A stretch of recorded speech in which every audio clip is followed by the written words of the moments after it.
You won't believe how much easier this makes driver. Now, more specifically, setting up to the driver just like this. This is something we've seen the recent Masters champion Jon Rahm do throughout the entire victorious week at the Masters, and this is something that we've seen the straightest player of all time, Mo Norman, do as he's setting up to the driver. Now what this is setting up to the driver with the ball out of normal ball position just inside left foot and club out the middle of the stance to where there's this big gap between driver and golf ball. So it's not this traditional setup here with the driver right behind the ball, it's this big gap.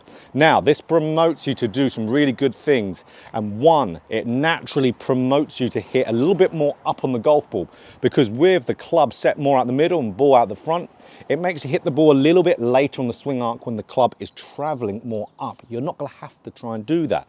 You just setting up with the club out the middle, ball out the front, is going to make you hit a little bit more up, which will be way better for hitting some longer drives, as we all know.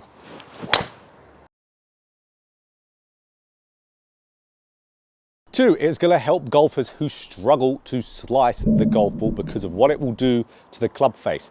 Because we're hitting that ball later on the swing arc, you are naturally going to have the face a little bit more closed off going into the shot. Now, I'm not talking about being ridiculously shut. I'm talking about it's just going to be a little bit more squared up going into the shot, because when we are hitting the ball later on the swing arc, the club face is obviously tracking that arc, and it's just going to be a little bit more closed down. So for you golfers out there who really come into the ball with this huge open club face, you just doing this, hitting that ball a little bit later on the arc, is going to help you square it up just a little bit more. Like I said, it's not going to be a dramatic square up. It's not going to make you hit it miles left. Absolutely not. It's just going to straighten it up, so you're going to be hitting it with a little bit more of a squared club face. One of the reasons why Jon Rahm did this, to help him have a little bit more of a closed face so he could hit that draw shot round some of the corners at Augusta. So helps you close down that face just from hitting it later on the arc.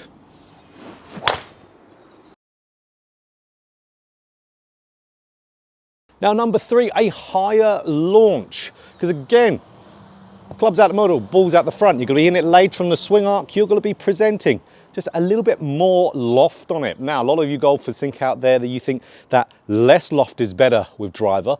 More loft for amateur golfers is better with driver. You all launch the ball far too low to get most out of your driver. So this, of having that ball out the front, club out the middle, it's just going to make you hit much higher drives. Hitting up of it is going to be the lower spin portion also. And obviously you're going to be squaring your face a little bit better. So you're going to be hitting it higher, longer and straighter. So higher launch also. So it just makes me wonder why so many golfers don't do it. I've been doing it with my own game for quite a long time. Driver's pretty much the strongest point of my game. I dare say if you go and get this into your games, just set up like this. It's only a tiny little tweak. You'll be driving the ball so much better and have so much more control and distance. Be driving a little bit more like Jon Rahm. Of course, Mo Norman too, straightest hitter of all time, did this with every club. Of course, I've got videos on my channel of how to do this with irons as well, the benefits from it, but it's massive for driver too. So if you enjoyed the video, click that like button if you want more golf instruction just like this. Hit the subscribe button, hit the bell button too, to be notified every time I put out a video.